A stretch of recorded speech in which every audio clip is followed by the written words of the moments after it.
Hello, good evening, सत श्री अकाल। मैं सृष्टि आनंद आप सभी का स्वागत करती हूँ अपने इस नए यूट्यूब चैनल पे जिसका नाम है आनंद अकेडमी। तो आज के इस वीडियो में हम डिस्कस करने जा रहे हैं about the topic central state relations. किस तरह से सेंट्रल गवर्नमेंट और स्टेट के बीच में रिलेशन डेवलप होता है regarding the powers of distribution. ये हमने ऑलरेडी लास्ट वीडियो में कवर किया था। अब हम पढ़ेंगे कि किस तरह से क्या क्या लॉज बनाए जाते हैं by the state and by the central government. चलिए शुरू करते हैं। Centre state relations. The constitution of India being federal in structure divides all powers legislative, executive and financial between the center and the states। इसमें ये बताया जा रहा है कि हमारा इंडिया का जो कॉन्स्टिट्यूशन है वो एक फेडरल स्ट्रक्चर में है जिसमें पावर्स को डिवाइड किया गया है between the centre and state, अलग अलग सेक्शन को लेके, लेजिस्लेटिव को लेके, एग्जीक्यूटिव को लेके और फाइनेंशियली, ये सभी चीज़ों को लेके पावर्स को डिवाइड किया गया है। However there is no division of judicial power as the constitution has established an integrated judicial system to enforce both the central laws as well as the state laws। तो इस point में ये बोला गया है कि जुडिशियल पावर को लेके कोई भी तरह का डिवीज़न नहीं हुआ है हमारे कॉन्स्टिट्यूशन के अंदर। वो एक इंटीग्रेटेड जुडिशियल सिस्टम बनाया गया है बाय द सुप्रीम कोर्ट, कि सुप्रीम कोर्ट जो भी लॉज फ्रेम करती है वो सभी लॉज जो है ग्राम पंचायत से लेके हाई कोर्ट तक के जितने भी कोर्ट्स हैं उन सभी में फॉलो किए जाते हैं, एनफोर्स किए जाते हैं, चाहे वो सेंट्रल लॉ हो या फिर स्टेट लॉ हो। Through the center and the state are supreme in their respective fields, the maximum harmony and coordination between them is essential for the effective operation of the federal system। तो जैसे कि इस point में ये बताया जा रहा है कि सेंटर और स्टेट को उनकी रिस्पेक्टिव फील्ड दी गई है बाय द सुप्रीम कोर्ट, और इसमें ये बताया गया है कि मैक्सिमम हार्मनी और कोऑर्डिनेशन होना चाहिए सेंटर और स्टेट के बीच में। मींस जो भी चीज़ें ऊपर से सुप्रीम कोर्ट या कॉन्स्टिट्यूशन के थ्रू आ रही है आपके पास, उसको आपको पीसफुली हैंडल करना है, आपस में एक दूसरे के साथ कोऑर्डिनेट करना है, तभी हम इस फेडरल सिस्टम को और ज़्यादा इफ़ेक्टिवली चला पाएंगे और ज़्यादा अच्छे से इसको ऑपरेट कर पाएंगे। Hence, the Constitution contain elaborate provisions to regulate the various dimensions of the relations between the center and the states। तो इसलिए हमारा जो कॉन्स्टिट्यूशन है वो कंटेन करता है अलग अलग प्रोविजंस को जो हम रेगुलेट करते हैं between the centre and the states में। The centre state relation can be studied under the 3 heads. ये 3 हेड्स के अंदर हम इसको स्टडी करेंगे सेंटर और स्टेट को। The first is legislative relation, किस तरह से है सेंटर और स्टेट के बीच का। एडमिनिस्ट्रेटिव रिलेशन किस तरह से है सेंटर और स्टेट के बीच का। फाइनेंशियल रिलेशन कैसा है सेंटर और स्टेट के बीच का। तो यही सब चीज़ों को हम डिटेल में डिस्कस करेंगे। The first one is legislative relations.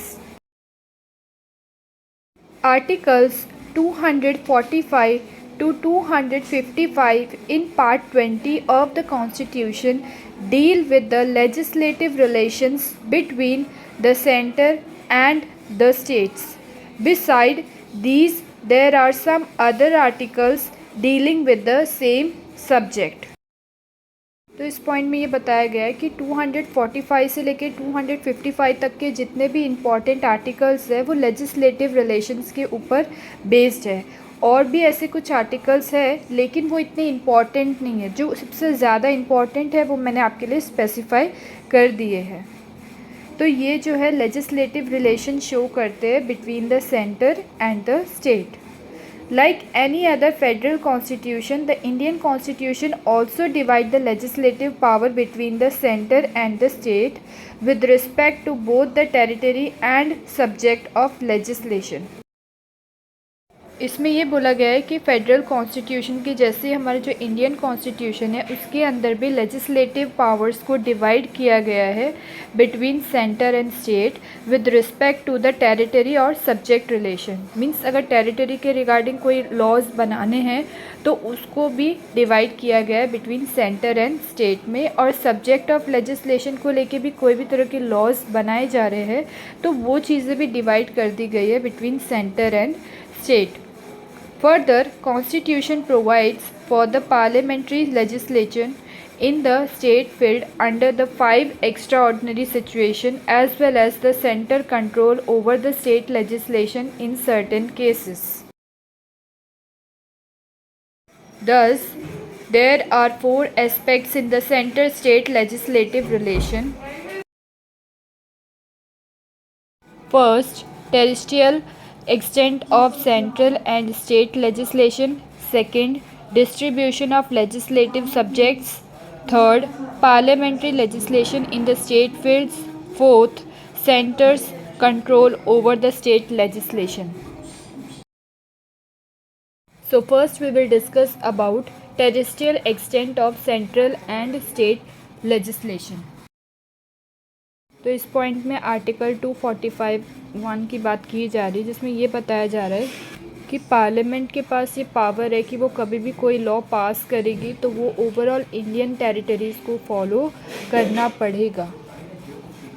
The constitution defines the terrestrial limit of legislative power vested in center and state in the following way. The first is, the parliament can make a law for the whole or any part of the territory of India. इस point में ये बोला गया है कि parliament जब चाहे तब कोई नए लॉज बना सकती है और उसको पूरी कंट्री को फॉलो करना पड़ेगा। पूरे कंट्री के अंदर जितनी भी टेरिटरीज़ हैं उन सभी को फॉलो करना पड़ेगा। टेरिटरी ऑफ इंडिया इंक्लूड करते हैं the state, the union territory and any other area for the time being included in the territory of India. कि जैसे हमारी यूनियन टेरिटरीज़ है, हमारे स्टेट्स है, और इसके अलावा अगर अदर कोई कंट्री हमारे स्टेट के साथ जुड़ती है इन फ्यूचर तो उनको भी ये सभी लॉज को फॉलो करना पड़ेगा। Then point number second, a state legislature can make a laws for the whole or any part of the state. The law made by the state legislature are not applicable outside the state except when there is sufficient nexus between the state and the object. तो इस point में ये बोला गया है कि हमारे जो स्टेट लेजिस्लेचर है वो कोई भी तरह का लॉ अगर फ्रेम करते हैं, बनाते हैं, तो वो ओवरऑल स्टेट को या स्टेट की किसी भी पार्ट को हर एक को फॉलो करना पड़ेगा। वो लॉ आउटसाइड द स्टेट पे किसी को भी फॉलो नहीं करना है। विद इन द स्टेट में जितने भी लोग, जितने भी सिटीज़न हैं उन सभी पे वो एप्लीकेबल होगा। Third, the parliament alone can make extraterritorial legislation. कि पार्लियामेंट के पास इतनी पावर है कि वो अकेले ही जो है कोई भी तरह का लॉ बना सकती है और वो ओवरऑल टेरिशियल को फॉलो करना पड़ेगा। Thus the law of the parliament are also applicable to Indian citizen and their property in any part of the world. कि अगर जो वो इंडियन के सिटीज़न है तो उनके ऊपर वो लॉ एप्लीकेबल होगा। अगर उनकी प्रॉपर्टी किसी अदर कंट्री में भी है तो भी उन पे ये लॉ जो है इम्प्लीमेंट होगा। Now the remaining points we'll discuss in our next video.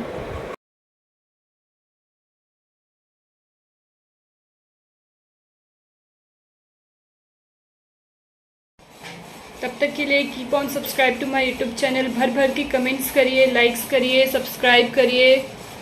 Good bye.